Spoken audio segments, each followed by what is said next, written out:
یعنی وہ تو نبی ہیں اور ہم تو ادنا سے بندے ہیں. ان کی تو اللہ رب العزت نے اگلے پچھلے تمام گناہ معاف کر دیے ہیں. پھر ان میں سے ایک نے کہا میں تو ہمیشہ ساری رات قیام کروں گا, کبھی بھی سوؤں گا نہیں. دوسرے نے کہا کہ میں ہمیشہ روزے رکھوں گا اور کبھی روزہ نہیں چھوڑوں گا. اور تیسرے نے کہا کہ میں عورتوں سے الگ رہوں گا اور کبھی شادی نہیں کروں گا. ان کی باتیں نبی کریم صلی اللہ علیہ وسلم کے پاس پہنچی تو آپ ان کے پاس آئے اور فرمایا کیا وہ تم ہی ہو جنہوں نے یہ باتیں کی ہیں؟ سنو اللہ کی قسم, میں تم سب کی نسبت اللہ تعالیٰ سے زیادہ ڈرنے والا ہوں اور زیادہ متقی ہوں, لیکن اس کے باوجود میں کبھی روزہ رکھتا ہوں اور کبھی چھوڑ دیتا ہوں, اور میں رات کو قیام بھی کرتا ہوں اور سوتا بھی ہوں, اور میں نے عورتوں سے شادی بھی کر رکھی ہے. تو جو شخص میری اس سنت سے اعراض کرے گا اس کا مجھ سے کوئی تعلق نہیں ہے. یعنی میری سنت کے کسی بھی عمل سے اعراض کرے گا تو اس کا تعلق نبی کریم صلی اللہ علیہ وسلم کی امت سے نہیں ہوگا. تو یہاں شادی کے متعلق نبی نے فرما دیا کہ اگر شادی کے حوالے سے اس نے کہا میں شادی نہیں کروں گا, یا روزہ رکھنے کے لیے کہ میں ساری زندگی روزہ رکھوں گا چھوڑوں گا نہیں, کیونکہ یہ نبی کا طریقہ نہیں ہے. تو جب کوئی بھی کام نبی کے طریقے کے مطابق نہ کیا جائے, اس سے بڑھ کر نیکی اس کو بنا دی جائے, تو وہ نبی کریم صلی اللہ علیہ وسلم نے اس کے بارے میں کیا کہا کہ میری سنت سے جو اعراض کرے گا اس کا مجھ سے کوئی تعلق نہیں. اب اگر کوئی کہتا ہے کہ آج صلی اللہ علیہ وسلم تو چلو نیکوکار تھے, انہوں نے کل 40 نہیں کیے, ہم تو نیکوکار نہیں ہیں, ہم کر لیں. اب یہ کیا ہے؟ نبی کی سنت سے اعراض کر رہا ہے. اب کوئی کہے کہ اللہ کے نبی صلی اللہ علیہ وسلم کے دور میں تو ایسے حالات نہیں تھے, اب ایسے حالات ہیں تو اب ہم یہ کام کر لیں یا یہ کر لیں. ہے نیکی کے کام, نیکی کی ساری باتیں بتا رہی ہوں, ٹھیک ہے نا. تو وہ جو نبی نے نیکی کے کام نہیں کیے, وہ نیکی کے کام ہم بھی نہیں کر سکتے, کیونکہ اس حدیث میں واضح دلیل آ گئی ہے کہ جس نے میری سنت سے اعراض کیا, یعنی میں نے وہ کام نہیں کیا تم کر رہے ہو, تو وہ کیا کر رہا ہے؟ وہ مجھ سے اپنا تعلق نہیں بنا رہا. یعنی اس کا تعلق یہ, جیسے وہ حدیث ہم نے پڑھی ہے کہ جب حوض کوثر پر نبی کریم صلی اللہ علیہ وسلم پانی پلا رہے ہوں گے, اپنی امتیوں کو پہچان لیں گے, لیکن جبرائیل ان کو دور کر دیں گے. اللہ کے نبی کہیں گے آنے دو, یہ میرے امتی ہیں, میں ان کو پہچان رہا ہوں, وضو کے اعضاء چمک رہے ہوں گے. تو اللہ کے نبی صلی اللہ علیہ وسلم سے کہا جائے گا کہ یہ آپ کی امتی ضرور ہے, لیکن انہوں نے آپ کے بعد کیا کیا؟ بدعت, دین کو بدل دیا. سے مراد آپ کی سنت سے اعراض کیا, آپ نے جو کام بتایا تھا اس سے ہٹ کے انہوں نے اس کو اور بھی بڑھا دیا تھا. تو کسی بھی نیکی کو بڑھانا بھی نہیں ہے اور نہ کسی نیکی کو کم کرنا ہے. مغرب کی 3 رکعتیں فرض ہیں, 3 سے 4 نہیں کر سکتے, 3 سے 2 بھی نہیں کر سکتے. تو اسی طرح دنیا کے جتنے معاملات ہیں اللہ کے نبی نے کیے ہیں تو ہم کریں گے, اللہ کے نبی نے نہیں کیے تو ہم نہیں کریں گے. اللہ کے نبی نے 63 سالہ زندگی بسر کی ہے, ایسے ہے نا. 63 سالہ زندگی میں 40 سال نبوت سے پہلے گزارے. چلیں بھی ہم کہتے ہیں نبی نہیں تھے تو تب شاید ایسا کام کیا. کیا نبی کی 40 سالہ زندگی میں کہیں بھی آپ کو ملا ہو کہ اللہ کے نبی نے اپنا میلاد منایا تھا؟ ٹھیک ہے نا, 40 سال پہلے, نبوت سے پہلے بھی نہیں منایا, نبوت کے بعد بھی نہیں پتہ چلتا کہ اللہ کے نبی نے اپنی تاریخ پیدائش کے حوالے سے کچھ ایسا کام کیا ہو. اب جب کوئی کرے گا تو نبی کی سنت سے کیا کر رہا ہے؟ اعراض کر رہا ہے. اور جب وہ نبی کی سنت سے اعراض کرے گا تو اللہ کے نبی نے خود ہی کہہ دیا کہ اس کا مجھ سے کوئی تعلق نہیں ہے. اسی طرح سعد بن حشام بیان کرتے ہیں کہ وہ ام المومنین سیدہ عائشہ کی خدمت میں حاضر ہوئے اور عرض کی کہ میں چاہتا ہوں کہ آپ سے ایک سوال کروں. وہ سوال یہ ہے کہ کنوارا رہنا اور کبھی نکاح نہ کرنا, آپ اسے شریعت کی روح سے کیسا خیال کرتی ہیں؟ یعنی آپ کے مائنڈ کے مطابق شریعت میں اس کا کیا حال ہے, کیا معاملہ ہے؟ تو حضرت عائشہ نے فرمایا ہرگز ایسا کام نہ کرنا. تو انہیں نہیں سنا جو اللہ نے قرآن میں فرمایا ہے, یہی آیت پڑھی, اور بلا شبہ یقیناً ہم نے تجھ سے پہلے کئی رسول بھیجے, ان کی بیویاں بھی تھیں اور ان کے بچے بھی تھے. یہ آیت پڑھ کر سیدہ عائشہ نے فرمایا اے سعد تو ہرگز تبتل اختیار نہ کرنا. یعنی تبتل سے مراد چینجنگ, یعنی اللہ کہہ رہا بیویاں بھی ہیں اور بچے بھی ہیں, تو یہ اللہ کا فیصلہ ہے. اللہ چاہ رہا بیویاں بھی ہوں اور بچے بھی ہوں. کوئی یہ کہے کہ شادی تو کروں گا بچے پیدا نہیں کروں گا, تو یہ بھی اللہ کے حکم کی نافرمانی کر رہا ہے. تو اللہ رب العزت کے حکم سے نافرمانی تم کبھی بھی نہ کرنا. آگے یہ جو بات ہے کہ نشانیوں کو لانا اللہ کا حکم ہے تو نشانیاں آئیں گی, اگر اللہ کا حکم نہیں ہے تو نشانی نہیں آئے گی. یعنی کسی رسول کے اختیار میں نہیں ہے کہ وہ کوئی نشانی لے آئے مگر اللہ کی اجازت سے. آخری آیت میں یہی بات آ رہی ہے, اور اس کے عربی کیا ہے؟ وَمَا كَانَ لِرَسُولٍ أَن يَأْتِيَ بِآيَةٍ إِلَّا بِإِذْنِ اللَّهِ. یعنی کسی رسول کے لیے یہ نہیں ہے کہ وہ کوئی نشانی لے آئے مگر اللہ کی اجازت سے. اس سے مراد کیا ہے کہ نبی از خود اپنی طرف سے کسی معجزے کو دکھا نہیں سکتے. بلکہ یہ سارا معاملہ کس کے ساتھ ہے؟ اللہ تعالیٰ کے سپرد ہے. جو چاہتا ہے وہی کرتا ہے، اور جو ارادہ کرتا ہے اسی کو عملی جامہ بھی پہنا دیتا ہے. تو کسی بھی رسول کے اختیار میں جب کچھ نہیں ہے تو کسی پیر فقیر کے اختیار میں ہوگا؟ کسی ولی کے اختیار میں ہوگا؟ جب نبی کے اختیار میں نہیں ہے کہ وہ اپنی مرضی سے کچھ کر سکے تو ہم کیسے کہہ سکتے ہیں؟ ہم کہتے ہیں کہ تم ایسے کر لو، اگر میری قسمت میں اولاد نہیں ہے تو کیا پیر مجھے اولاد دے سکتا ہے؟ اللہ یہی کہہ رہا ہے نا کہ اگر اللہ کی مرضی ہوگی تو اللہ اس کو عملی جامہ پہنا دیں گے، اگر اللہ کی مرضی نہیں ہے تو اس کو عملی جامہ بھی کوئی بھی نہیں پہنا سکتا. آپ کو کوئی بھی رکا ہوا کام، کوئی تعویذ نہیں کر سکتا، کوئی پیر نہیں کر سکتا، کوئی ولی نہیں کر سکتا. کون کر سکتا ہے؟ صرف اللہ. اگر اللہ کا حکم ہوگا تو کرے گا، اللہ کا حکم نہیں ہے تو نہیں. اب جو لوگ یہ کوشچن کرتے ہیں کہ ہم فلاں پیر کے پاس گئے یا فلاں تعویذ لے کر آئے تو ہمارا یہ کام ہو گیا ہے، اس کا جواب کیا دیں گے ہم انہیں؟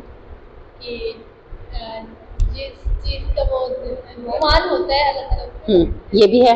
سب سے پہلی چیز کہ اللہ نے اس کے لیے وہ چیز لکھی تھی، اگر وہ صبر کر لیتا تو اس کو گھر میں بھی وہ چیز ملی تھی. ابھی آپ نے پڑھا ہے ہر کام کا وقت مقرر، اور جب اس کا گمان اللہ سے ہٹتا ہے، کب ہٹتا ہے؟ جب وہ وقت آنے والا ہوتا ہے، کیونکہ اس کا گمان اللہ سے ہٹ کے کسی اور کی طرف جا رہا ہے تو اللہ تعالیٰ دیکھ رہا ہے کہ اب وقت ہے کہ اس کو وہ چیز دی جائے. اب اس کا دماغ بھی گھوم جاتا ہے کہ نہیں فلاں کے پاس جاؤں، فلاں کے پاس وہ کہہ رہے ہیں جاؤ.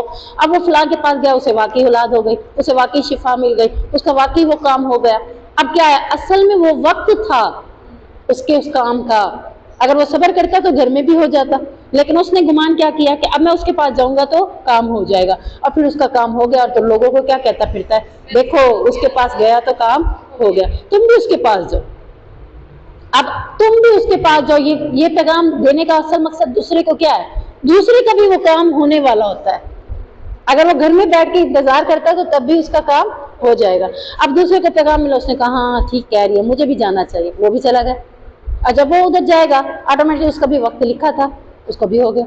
اور کسی کو 2 مہینے لگ گئے، کسی کو 4 مہینے لگ جاتا ہے، کسی کو 6 مہینے لگ جاتا ہے، کسی کا جاتے ہی کام ہو جاتا ہے. تو یہ ضروری نہیں ہے کہ کسی تعویذ کا اثر ہے، کسی ولی کا اثر ہے، کسی جادو کا اثر ہے. جب تک اللہ کہہ رہا ہے کہ اللہ کی اجازت سے، اللہ کے حکم کے بغیر کچھ بھی نہیں ہو سکتا. آپ نے دوسری جگہ حدیث پڑھا ہے جس کا مفہوم ہے کہ درخت کا پتا بھی اللہ کے حکم کے بغیر نہیں گر سکتا. جب درخت کا پتا نہیں گر سکتا تو میری اور آپ کی زندگی کیسے چل سکتی ہے؟ اللہ کا حکم ہوگا تو چلے گی، اللہ کا حکم نہیں ہے تو نہیں چلے گی. اگر واقعی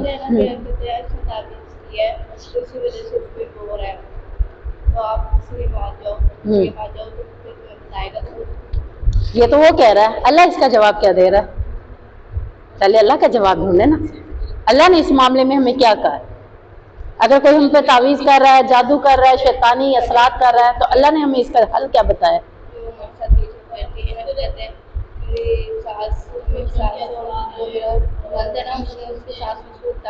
نہیں آپ مجھے حل بتاؤ. چلو اس نے جو بھی کیا آپ مجھے حل بتاؤ. میں نے آپ کو بہت دفعہ حل بتایا.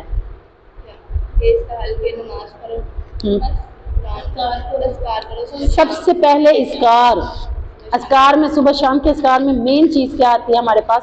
بسم اللہ الذی لا یضر مع اسمہ شیء فی الارض ولا فی السماء. کوئی چیز آپ کو تکلیف نہیں دے سکتی زمین و آسمان کی. لا الہ الا اللہ وحدہ لا شریک لہ جو میں نے آپ کو صبح کہا تھا. جب یہ آپ نے کیا ہے نا، کوئی آپ کے پر 100 تعویذ بھی کر لے، جب آپ نے یہ اذکار کر لی ہے نا تو آپ کو یہ یقین کامل ہو کہ کوئی آپ کے پر 100 کیا 1000 تعویذیں بھی کر رہا ہے نا، ایک تعویذ کا بھی اثر نہیں ہوگا انشاءاللہ. تو پھر ہم اس کے پاس کیوں جائیں؟ ہمارے پاس تو حل پہلے سے موجود ہے کہ ہم صبح کے اذکار کریں، شام کے اذکار بھی کریں. صبح کیے ہیں شام نہیں کیے، جو تعویذ کر رہا ہے وہ اثر ہو جانا. آپ نے جب چھوڑا آپ کے پر اثر ہو جائے گا، اگر آپ نے نہیں چھوڑا تو اثر ہی نہیں ہونا. آپ کی سیفٹی کیا ہے؟ تالا کیا ہے؟ یہی ہے نا. آپ تالے کو کھولیں گے کوئی بھی اندر آ سکتا ہے، تو وہ چاہے جادو کے ساتھ آئے، چاہے جنات کے ساتھ آئے، چاہے تعویذوں کے ساتھ آئے گا تو ضرور. پھر تو آپ کے پاس حل کیا ہے؟ آپ پہلے سے کوئی آپ کو کہہ رہا ہے کہ آپ گھر سے باہر جا رہی ہیں، تالا کیوں لگا رہی ہیں؟ جب کچھ ہو رہا ہے پھر آ کے تالا لگا دینا. کریں گے ایسا؟ آپ کیا کہیں گے اسے؟ آپ کہیں گے کیوں میں تالا کیوں نہ لگا کے دو؟ کوئی تو میں تو اس کو راستہ دکھا رہی ہوں، کھلا ہوا دیکھ کے وہ تو آئے گا، تو میں پہلے ہی سیفٹی کر رہی ہوں. تو پہلے اپنی سیفٹی کریں اس سے پہلے کہ کوئی آپ کے اوپر تعویذ کرے. جب آپ پہلے سے ہی اپنی سیفٹی تالا لگا کے رکھیں گے تو کبھی بھی کسی کا اثر، اللہ تعالیٰ نے کیا کہا ہے، ساری دنیا مل کر تمہیں نقصان پہنچانا چاہے تو نقصان، اب ایک بندہ کیا نقصان پہنچائے گا، اللہ ساری دنیا کو بھی لا رہا ہے، کیونکہ اللہ نہیں چاہ رہا۔ اللہ کیوں نہیں چاہ رہا؟ کیونکہ آپ نے اپنی سیفٹی رکھی ہے۔ انشاءاللہ یہ سیفٹی آپ رکھیں گے، آپ لوگوں کو بھی اویئرنیس دے، بلکہ کہ آپ اپنی سیفٹی رکھیں گے، کوئی جادو، کوئی جنات، کوئی تعویذ، کوئی کسی چیز کا اثر نہیں ہوگا، چاہے وہ 1000 تعویذ بھی آپ کے اوپر کر لینا، ایک کبھی اثر نہیں ہوگا انشاءاللہ۔ لیکن آپ نے چھوڑنے نہیں ہے، چاہے مینسز کی ڈیٹس آ رہی ہیں، چاہے کوئی اور معاملہ ہے، آپ نے کسی بھی معاملے میں چھوڑنے نہیں ہے یہ چیزیں۔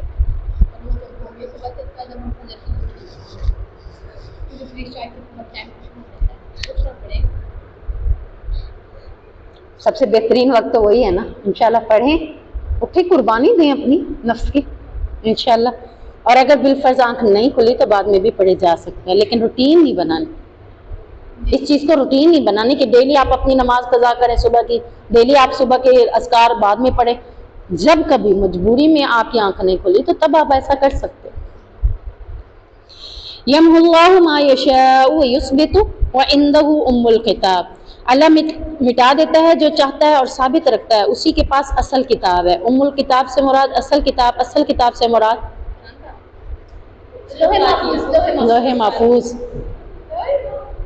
وہ سورۃ فاتحہ کتاب تھوڑا، ام القرآن، قرآن کی ماں، ام الکتاب جو ہے نا سب کتابوں کی ماں لوح محفوظ ہے۔ اب آپ یہ مائنڈ میں رکھیں، ام الکتاب عربی کا لفظ ہے، اصل کتاب سے مراد لوح محفوظ، یعنی ان دونوں کی ڈیفینیشن میں کیا ہے گا، لوح محفوظ۔ اب اللہ تعالیٰ کیا کہہ رہا ہے، اللہ تعالیٰ لوح محفوظ میں جو چاہتا ہے مٹا دیتا ہے، اور جس حکم اور فیصلے کو چاہتا ہے باقی رکھتا ہے۔ ہر انسان کے بارے میں لوح محفوظ میں نوشتہ ہے۔ نوشتہ سے مراد یوں بھی کہہ سکتے ہیں کہ آپ کے جتنے بھی معاملات ہیں وہ ایک کاپی کی صورت میں، یا ایک جیسے یہ اس کے دستے بنے ہوتے ہیں، ٹھیک ہے نا، ہر بندے کے الگ الگ اس کے اندر محفوظ ہے۔ اب وہ کتنی موٹی ہے، آپ بھی بیٹھنا سوچ رہے ہیں کہ اتنی دنیا ہے، جو بھی ہے اللہ رب العزت نے بنائی ہے، جیسے بھی بنائے، ہو سکتا ہے کہ اس کے پاس کتاب اتنی بڑی ہو کہ وہ ایک ہی صفحے پہ سارا آ جائے۔ تو نوشتے سے مراد اصل میں یہ ہے کہ آپ کے کب سے یہ لکھی جاتی ہے، یہ دنیا اور آسمان کے بارے نہیں، آپ کے بارے میں کب سے لکھا جاتا ہے، جب ماں کے پیٹ میں 4 مہینے، جب ہم ان کے پیٹ میں 4 مہینے کے ہوتے ہیں تب ہمارے بارے میں سارا کچھ لوح محفوظ میں لکھ دیا ہے۔ ہاں جی، جو ہم اسٹارٹ سے پڑھا تھا کہ نا زمین و آسمان کے بننے کے 50,000 سال پہلے جنم کو ایجاد ہوا تھا، تب لوح محفوظ سے لکھ دی گئی تھی، اسی میں آپ کے بارے میں لکھ دیا گیا تھا، سب کچھ لکھ دیا گیا، اس میں آپ کا سارا کچھ لکھ دیا گیا۔ اب جو 4 ماہ کا آپ لکھا جاتا ہے نا، 4 ماہ کا پھر وہ دوبارہ فرشتے کو حکم ہوتا ہے کہ لکھو، آپ نے پڑھا ہے نا کہ فرشتہ کو بھیجتا ہے اور فرشتے سے کہتا ہے جاؤ اس کی تقدیر لکھو اور اس کا یہ لکھو، رزق لکھو، تو فرشتہ لکھتا ہے، ٹھیک ہے، ہاں عورت ہو گئے، یہ سب باتیں کون لکھ رہا ہے، اب فرشتہ۔ اور لوح محفوظ کس نے لکھی ہے، اللہ تعالیٰ نے، اس میں پہلے سے ہی سارا کچھ لکھا جا چکا ہے۔ اب اللہ اس لوح محفوظ کے بارے میں کیا کہہ رہا ہے کہ جس چیز کو میں چاہوں لوح محفوظ میں سے بھی مٹا سکتا ہوں۔ ہم اسے کیا کہتے ہیں، تقدیر، کہ ہماری تقدیر میں جو لکھا ہے وہی ہوگا، لوگ یہی کہتے ہیں نا۔ اب اللہ کیا کہہ رہا ہے، میں چاہوں تو تقدیر کی باتوں کو بھی مٹا سکتا ہوں، اور وہ کیسے مٹتی ہیں، دعا سے، بالکل۔ تقدیر کو محض دعا ہی ٹالتی ہے، اور صرف نیکی ہی عمر میں اضافے کا باعث بنتی ہے۔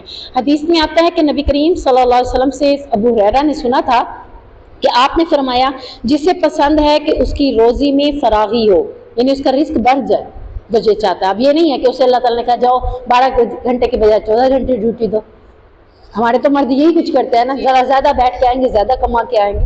اللہ کے نبی کیا فرمانے، جس سے یہ ہے کہ اس کی روزی میں فراغی ہو، اور دوسری چیز، اور اس کی عمر دراز کی جائے، یعنی اس کی عمر لمبی کر دی جائے، تو اسے چاہیے کہ وہ لوگوں کے ساتھ صلہ رحمی کرے۔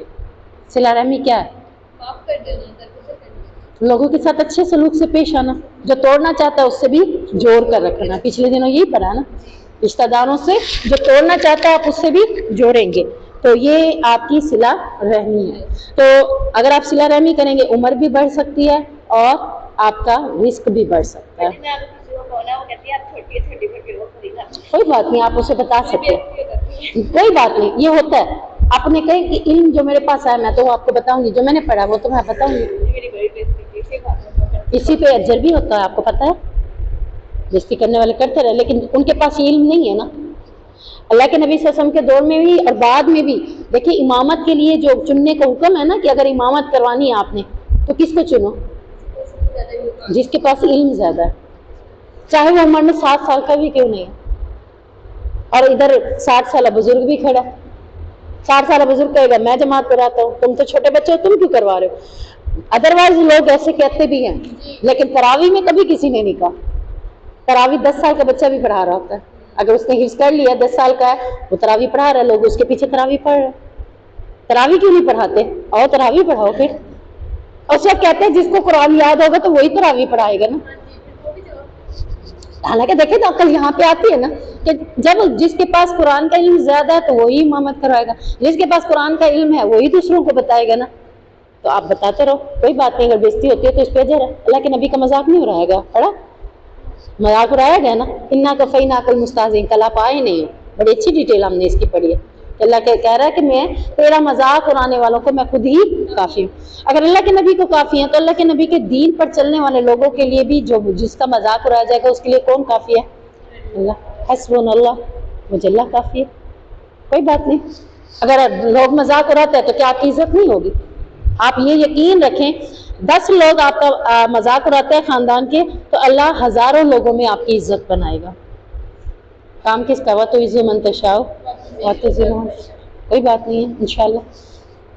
سن لینا، چپ کر کے بتا دینا ہے۔ آپ کو پتہ ہے میں یہ کہا کرتی ہوں کہ جب آپ کو پتہ ہے اس معاملات میں آپ کے ساتھ ایسا ہونا ہے، یا تو آپ وہ معاملات ہی نہ کریں یا وہ معاملات کر رہے ہیں، تو پھر آپ اپنا اسٹیمنا بڑھائیں کہ آپ برداشت کر سکیں۔ اللہ کے نبی نے برداشت کیا کہ نہیں کیا؟ پتھر کھائے ہیں چھوٹے چھوٹے بچوں سے، دیکھیں چھوٹے چھوٹے بچوں نے پتھر مارے تھے۔ تو یہ سارے ہمارے لیے کیا ہیں؟ سبق ہیں۔ وَإِمَّا نُرِيَنَّكَ بَعْضَ الَّذِي نَعِدُهُمْ أَوْ نَتَوَفَّيَنَّكَ فَإِنَّمَا عَلَيْكَ الْبَلَاغُ وَعَلَيْنَا الْحِسَابُ، اور اگر کبھی ہم واقعی تجھے اس کا کچھ حصہ دکھا دے جس کا ہم ان سے وعدہ کرتے ہیں، یا واقعی تجھے اٹھا لے تو تیرے ذمہ صرف پہنچا دینا ہے اور ہمارے ذمہ حساب لینا ہے۔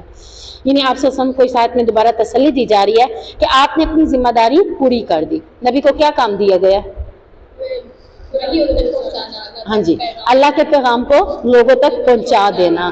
وَمَا عَلَيْنَا إِلَّا الْبَلَاغُ الْمُبِينُ، ہم یہی کہتے ہیں نا، نہیں ہمارے ذمہ مگر پہنچا دینا۔ تو نبی کے ذمہ بھی یہی کہا جا رہا ہے نا، فَإِنَّمَا عَلَيْكَ الْبَلَاغُ، کہ آپ کے ذمہ کیا ہے؟ پیغام کو پہنچا دینا۔ آپ نے اپنی ذمہ داری پوری کر دی۔ اب اگر کوئی آپ کی دعوت کو قبول نہیں کرتا، یعنی آپ کا ذمہ کیا ہے؟ آپ نے علم سیکھا، لوگوں کو پہنچا دیں۔ اگر کوئی اس کو قبول نہیں کر رہا تو اللہ تعالیٰ اس سے خود ہی حساب لے گا۔ اور اکثر باتیں میں جس کلاس میں بھی پڑھاتی ہوں نا وہ یہی کہتے تھے بچے، جو ہمارے کوشچن ہوتا ہے اگلی آیت بھی وہی آتی ہے۔ آپ نے فیل کیا؟ ابھی یہی کوشچن تھا اس کا۔ میں نے نا وہ یہی سوال پوچھنا تھا آپ سے، یہ لوگوں نے مجھے نا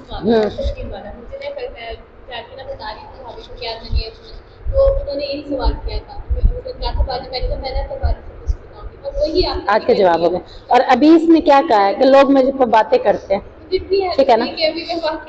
ہاں، ابھی یہ دیکھیں اس نے بات کیا، آپ کے ذمہ کیا ہے؟ دعوت پہنچا دینا، اور حساب لینا کس کے ذمہ؟ اگر وہ آپ کے اوپر باتیں کر رہے ہیں اس کا حساب کون لے گا؟ آپ آرام سے خاموش ہو جائے، کوئی مسئلہ نہیں۔ دنیا میں آپ کے دشمنوں کو ممکن ہے کہ اللہ آپ کی زندگی میں ہی ذلیل و رسوا کر دے، یعنی جنہوں نے آپ کو بے عزت کیا ممکن ہے کہ وہ آپ کی زندگی میں ہی ذلیل و رسوا ہو جائیں، اور یہ بھی ہو سکتا ہے کہ آپ کی وفات کے بعد ایسا ہو۔ بہرحال آپ نے اپنی ذمہ داری پوری کر دی ہے، اب حساب لینا اللہ کا کام ہے، وہ چاہے دنیا میں آپ کے ہوتے ہوئے لے یا آپ کے بعد لے، اللہ اپنا حساب پورا کر لے گا۔ اولم یروا انا نأتی الارض ننقصها من اطرافها، اور کیا انہوں نے نہیں دیکھا کہ بے شک ہم زمین کی طرف آتے ہیں، واللہ یحکم لا معقب لحکمہ، اور اسے اس کے کناروں سے کم کرتے ہیں، نہیں ننقصها من اطرافها، اور اسے اس کے کناروں سے کم کرتے آتے ہیں، واللہ یحکم لا معقب لحکمہ، اور اللہ فیصلہ فرما دیتا ہے، اس کے فیصلے پر کوئی نظر ثانی کرنے والا نہیں ہے، وہو سریع الحساب، اور وہ جلد حساب لینے والا ہے۔ اب اس آیت میں کفار کے شبے کی بات ہو رہی ہے۔ کون سے شبے کی بات ہو رہی ہے؟ کہ اللہ انہیں عذاب نہیں دے گا۔ وہ یہی بار بار کہتے تھے نا، کبھی کہتے ہیں ہم سڑ جائیں گے، گل جائیں گے تو کیسے عذاب ملے گا، کبھی کہتے تھے عذاب آئے گا نہیں، تم ایسے ہی ہمیں ڈرا رہے ہو، لے کر آؤ اس عذاب کو۔ تو یہاں ان کو ایک شبہ تھا کہ عذاب اللہ تعالیٰ نہیں دے گا، اور ذلت اور رسوائی میں اللہ تعالیٰ انہیں مبتلا نہیں کرے گا۔ تو اللہ نے ان کا جواب دیا کیا تم نے دیکھ نہیں رہے کہ اللہ سرزمین مکہ کو، یعنی یہ جو بات ہے نا کہ ہم زمین کی طرف آ رہے ہیں، اس سے مراد یہ ہے کہ سرزمین مکہ کو ان کے چاروں طرف سے تنگ کرتا جا رہا ہے۔ کن کے اوپر تنگ کرتا جا رہا تھا؟ کافروں کے اوپر۔ یعنی پہلے تو کافر آرام سے آتے جاتے تھے مکہ کی سرزمین پر، لیکن آہستہ آہستہ کیا ہوا کہ اللہ تعالیٰ نے گھیرا بنانا شروع کر دیا، ان کو دور کرنا شروع کر دیا کہ اب کوئی مکہ کے قریب نہیں آئے گا، اب کوئی حرم میں نہیں آئے گا، اور آج تک یہ بات موجود ہے کہ حرم میں کوئی کافر نہیں جا سکتا۔ اور ہر سال مسلمان کچھ علاقوں کو فتح کرتے ہوئے مکہ کی طرف بڑھ رہے ہیں، یعنی مکہ کے ارد گرد کے علاقے فتح کرتے ہوئے مکہ کے اندرون میں لیتے جا رہے ہیں اور کافروں کو باہر دور کرتے چلے جا رہے تھے، اور کفار مکہ کے لیے حرم کی زمین تنگ ہوتی جا رہی تھی۔ تو اللہ کہتا ہے کہ اللہ جو چاہتا ہے فیصلہ کرتا ہے، کسی کو اٹھاتا ہے تو کسی کو گراتا ہے، کسی کو مارتا ہے تو کسی کو زندگی دیتا ہے، اس کے فیصلوں میں کوئی بھی دخل اندازی نہیں کر سکتا۔ آخرت میں بھی اللہ ان کا حساب جلد لے گا اور ان کے کرتوتوں کا مزہ انہیں چکھایا جائے گا۔ تو یہاں کفار کو جو شبہ تھا اس کا جواب اللہ تعالیٰ نے یہ دیا کہ اللہ جب تمہیں مکہ کی سرزمین سے نکال کر دور پھینک سکتا ہے تو وہ رب تمہیں عذاب بھی دے سکتا ہے۔ اسی طرح نبی کریم صلی اللہ علیہ وسلم نے حسن بن علی کو چند کلمات سکھائے تھے اور انہیں کہا تھا کہ وہ انہیں نماز وتر میں پڑھا کریں، تو ان میں سے ایک کلمہ یہ بھی تھا فَإِنَّكَ تَقْضِي وَلَا يُقْضَى عَلَيْكَ۔ اس کا مطلب کیا ہے؟ بے شک تو ہی فیصلے کرتا ہے اور تیرے خلاف کوئی فیصلہ نہیں ہو سکتا۔ وَقَدْ مَكَرَ الَّذِينَ مِن قَبْلِهِمْ فَلِلَّهِ الْمَكْرُ جَمِيعًا، اور بلا شبہ ان لوگوں نے بھی کئی تدبیریں کی جو ان سے پہلے تھے، بس اصل تدبیر تو اللہ ہی کی تدبیر ہے۔ یعلم ما تکسب کل نفس، وہ جانتا ہے جو کچھ ہر شخص کر رہا ہے، اور سیعلم الکفار لمن عقبی الدار، اور ان قریب کفار جان لیں گے کہ اس گھر کا اچھا انجام کس کے لیے ہے۔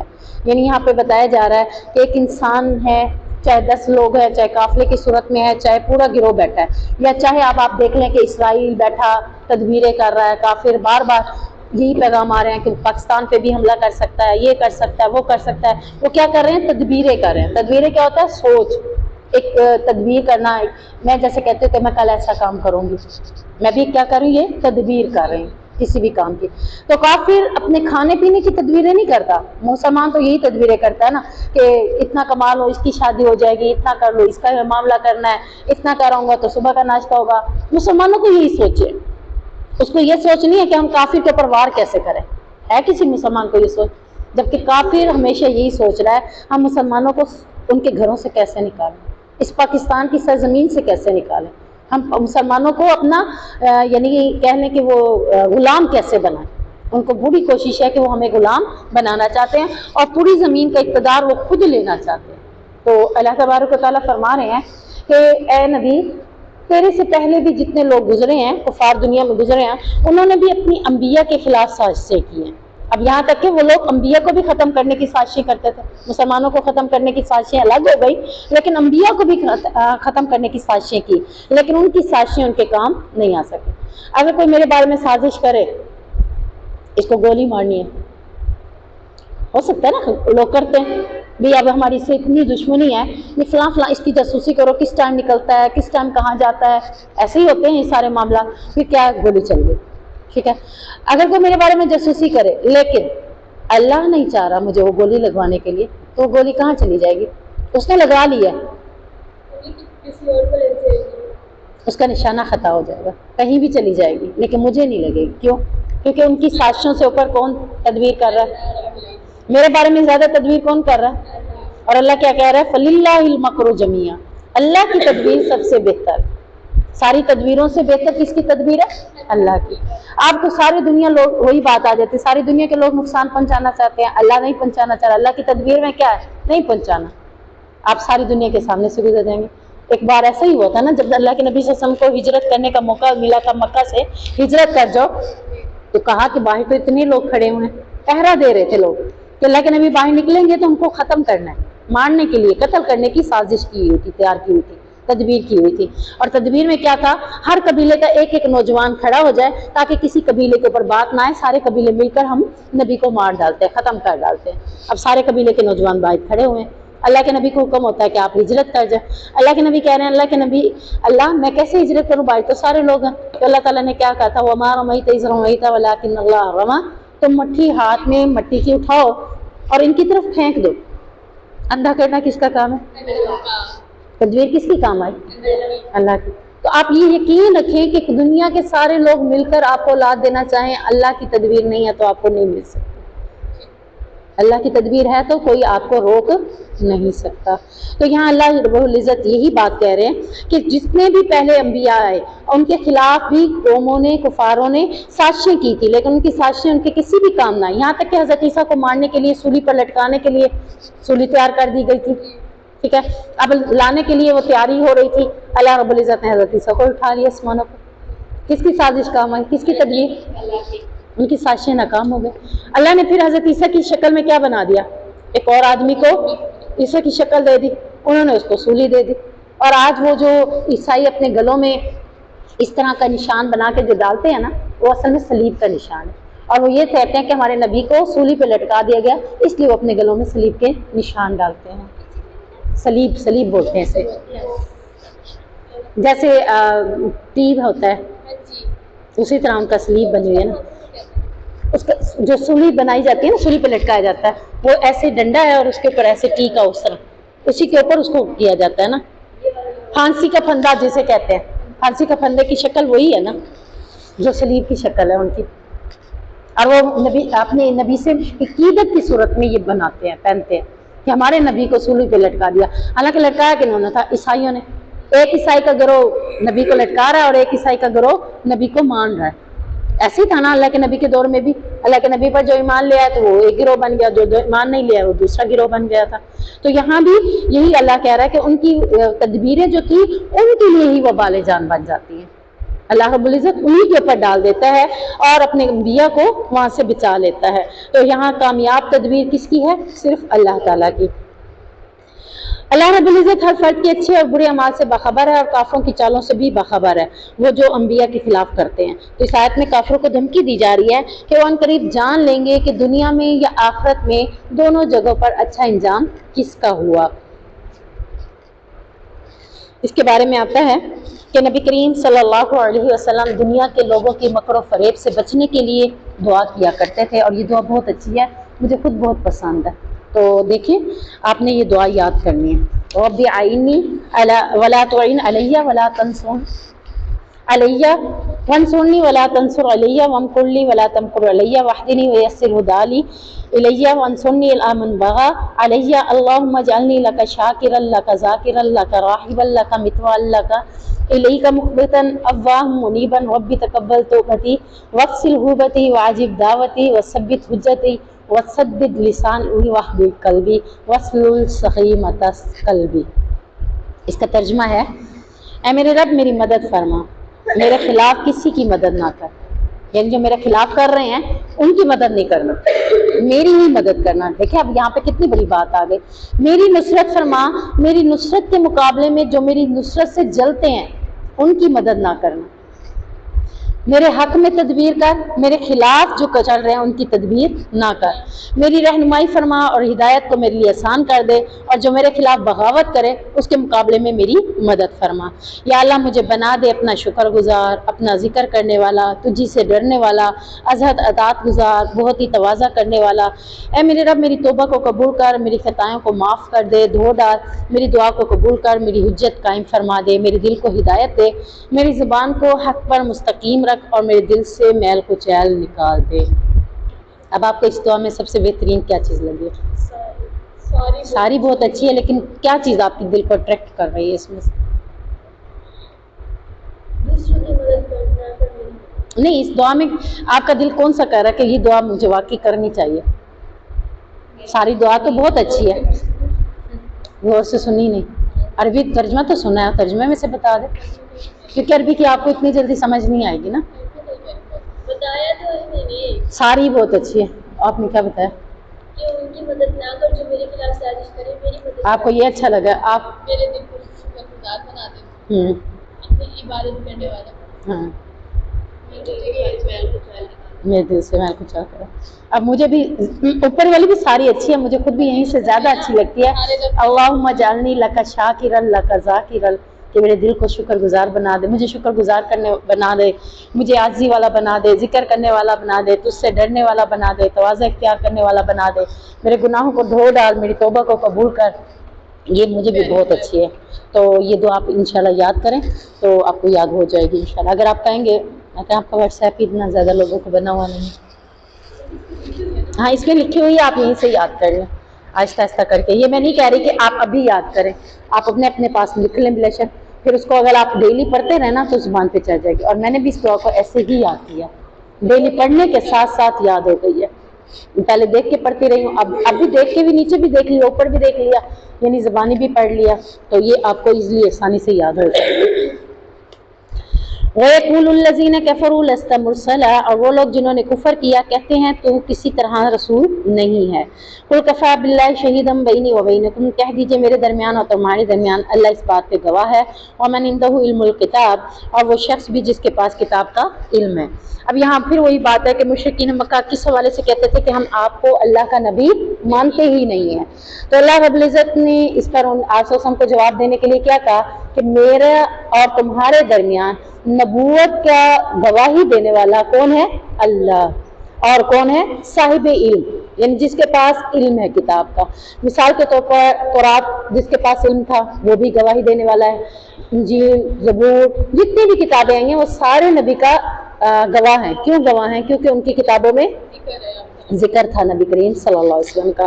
ہم اس کے بارے میں یہاں دیکھتے ہیں کہ اس حوالے سے یہاں پہ کون سی بات آتی ہے۔ حدیث میں آتا ہے، سیدہ عائشہ بیان کرتی ہیں کہ جب رسول اللہ صلی اللہ علیہ وسلم نے پہلی وحی کا حال بیان کیا تو سیدہ خدیجہ آپ کو اپنے چچا کے بیٹے ورقہ بن نوفل کے پاس لے گئیں، اور وہ زمانہ جاہلیت میں نصرانی ہو گئے تھے اور عبرانی زبان کے کاتب بھی تھے۔ چنانچہ حسب منشاء الہی وہ انجیل کو عبرانی زبان میں لکھا کرتے تھے۔ تو جب آپ نے اپنا حال بیان کیا تو اس نے کہا یہ تو وہی فرشتہ ہے جسے اللہ تعالیٰ نے موسیٰ پر وحی دے کر بھیجا تھا۔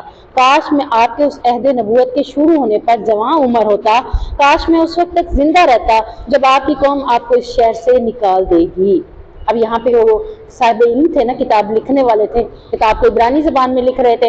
اب جب وہ کتاب کو انجیل کو عبرانی زبان میں لکھ رہے ہیں تو کیا انہوں نے انجیل میں نہیں پڑھا ہوگا کہ آخری نبی آئے گا اور اس کے اوپر بھی جبرائیل فرشتہ آئے گا؟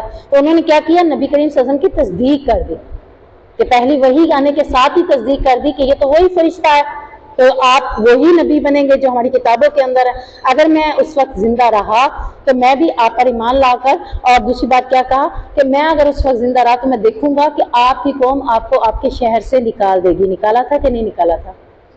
مکہ سے نکال دیا تھا نا، پھر مکہ فتح کر کے دوبارہ آئے تھے، ٹھیک ہے نا۔ تو یہ ساری باتیں یعنی یہاں سے پتہ چلتا ہے کہ ان کی کتابوں میں یہ چیزیں موجود تھیں، اور یہ صاحب علم بھی گواہ ہیں اور اللہ بھی اس بات کے اوپر گواہ ہے۔ الحمدللہ۔ سبحانک اللہم و بحمدک، اشہد ان لا الہ الا انت، استغفرک و اتوب الیک۔